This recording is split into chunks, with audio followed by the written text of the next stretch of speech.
do you find the uprising in the United States for the latest 10 days? Well, of course, we all can expect it. And it's the only one thing which could be surprising for any observer is that it's so late to start. Yeah.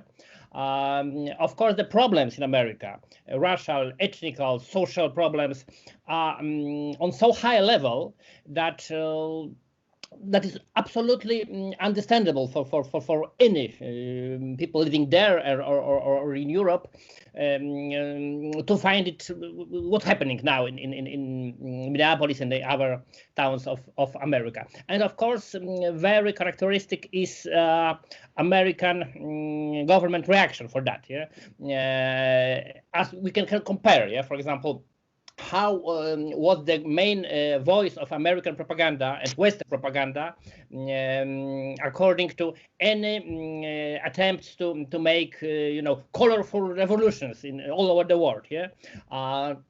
In the West, it's a very popular joke now. Is it possible to be a colorful revolution in America now? Of course not, because in Washington there is no American embassy. Yeah. So. Yeah, of course, on the other hand, what we have to understand that it's more spontaneous, more caused by anger, caused by natural feeling of fear by ordinary people. And what is the weak point of all these protests, riots, and other hands, that there is no straight political and ideological course in that movement. Yeah, so it's very easy to be focused on some just partly problems of America. Yeah. It's not a problem of brutality of the American police only. Yeah?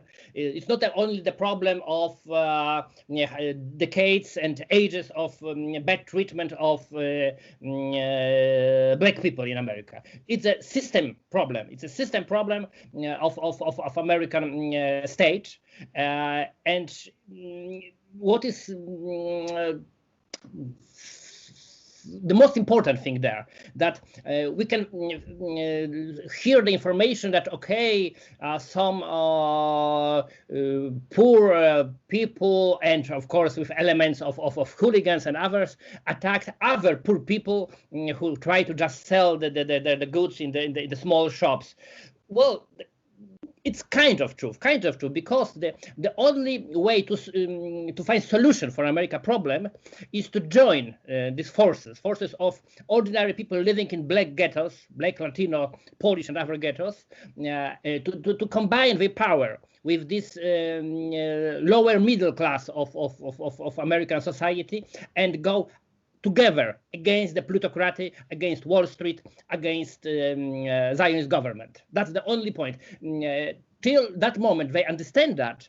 Of course, that would be only, the wave. With some riots will return. When we see the history of the United States, since 50 years, every decade has some very hot years, yeah, with burning ghettos, with aggression of the street, with the brutality of the American policy.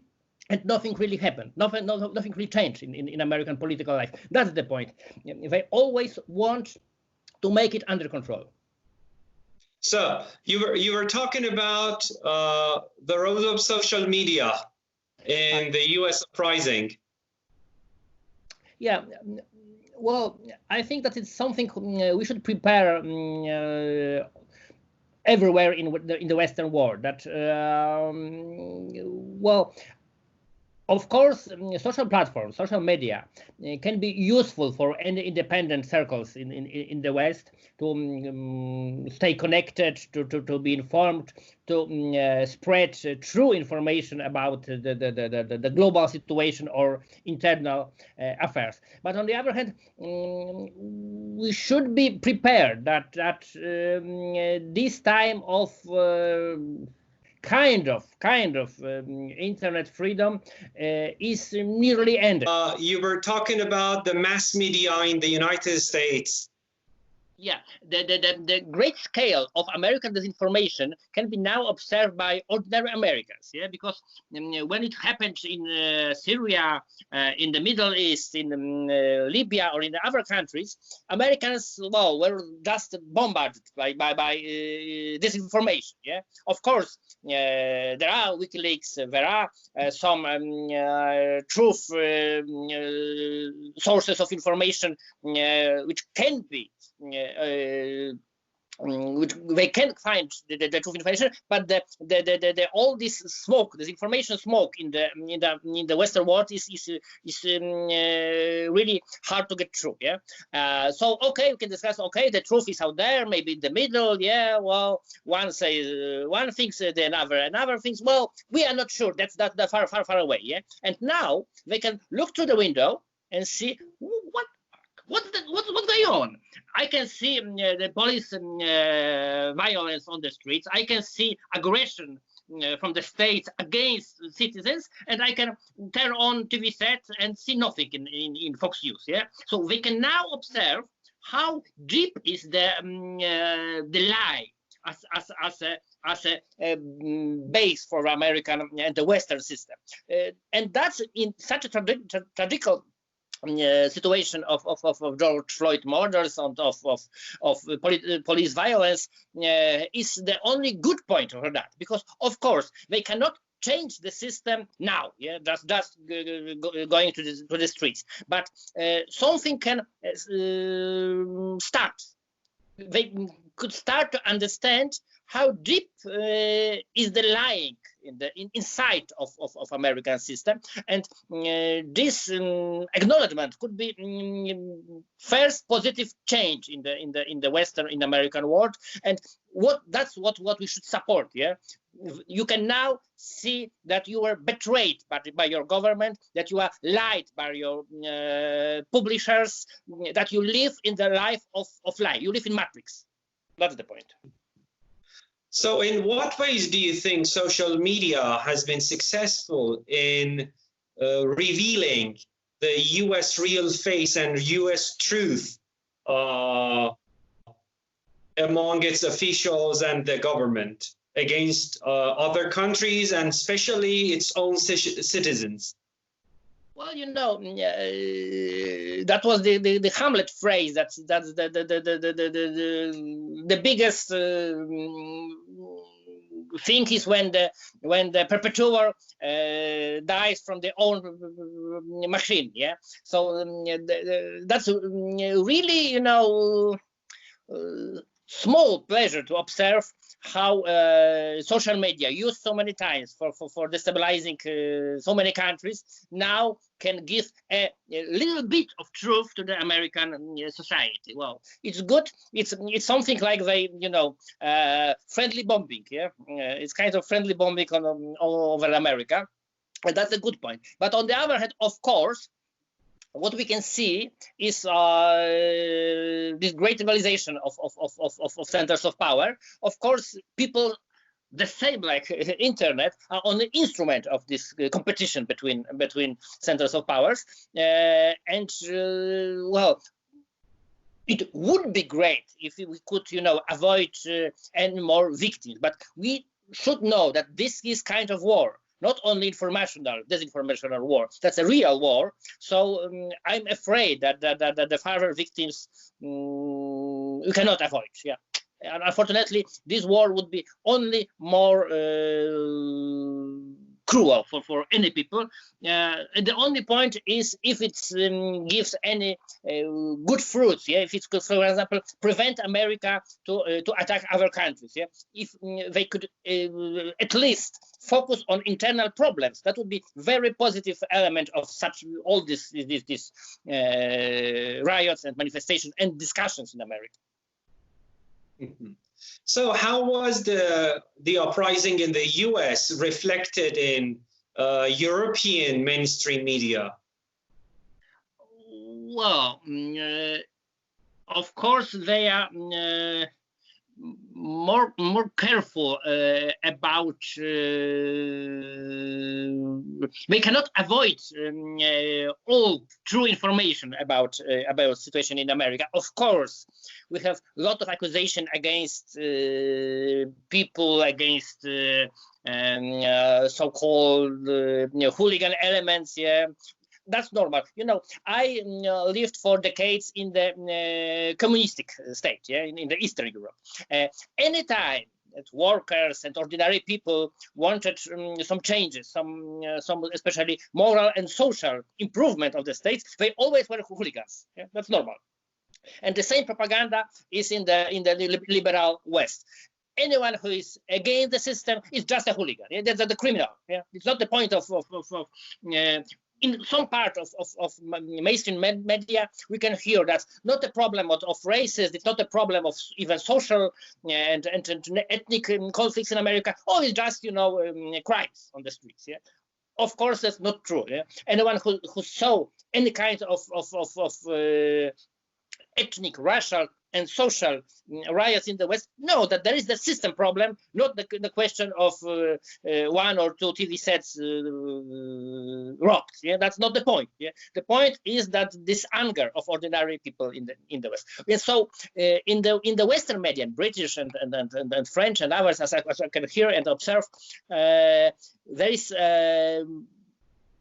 a bit more truth about America situation. Of course, some of these critics are from the liberal position, yeah, from the position of so-called open society and Soros, because of the big part of the Western Europe establishment is connected to these liberal circles of powers, and they are just competitors of against Trump. Yeah, but thanks to this conflict, Western societies have more information about the truth in America, and of course it's resolved with the I think support for people in America. For example, in France, people recognize them as partners or similarity to the Yellow Vest movement. Yeah. In country where I live, in Scotland, there is a strong tradition of support of all movements for racial rights of people in America and all over the world, against Zionism, against American imperialism. So in almost every Scottish town, we can see great decorations with the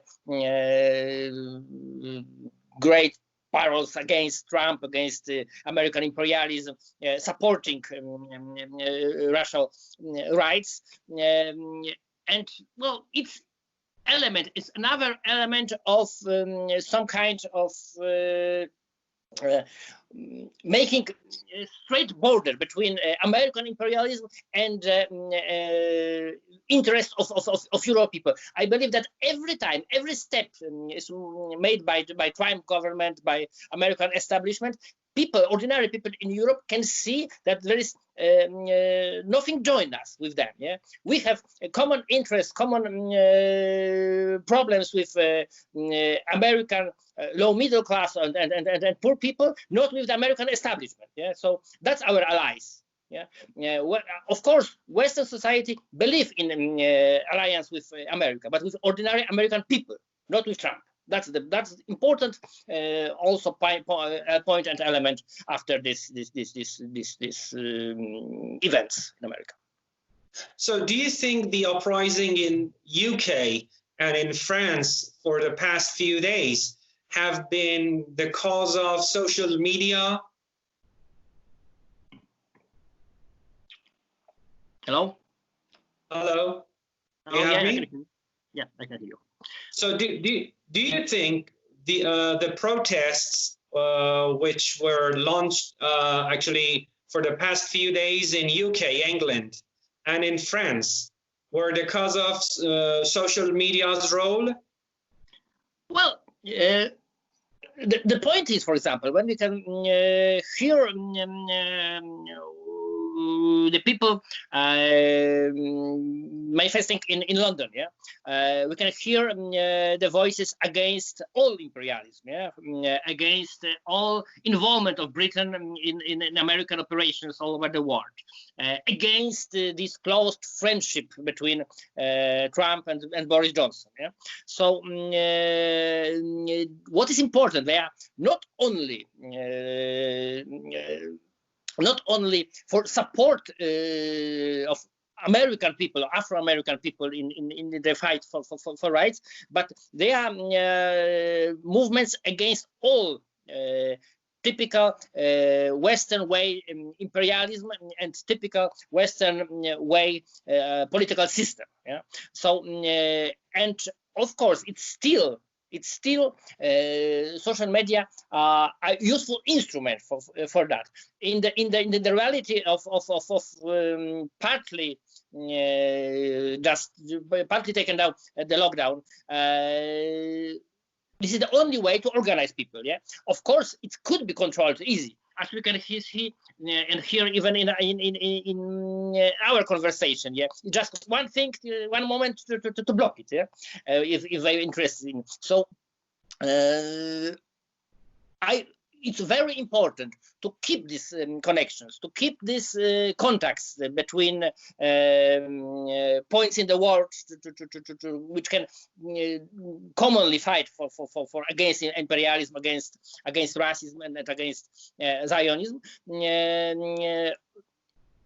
And we have to think about the independent ways of communication, apart from Facebook, apart from Twitter, apart from this now main social media platforms, which are also controlled by one of the political centers of the world, the Soros Center. Yeah. Very well, very well. Thank you, Konrad. It was really nice talking to you. Good to see you again. Thank you. See you. Yeah. I will call back to you. I'll call back to you actually in a few more days for other topics. Thank you for your attention. Have a nice day.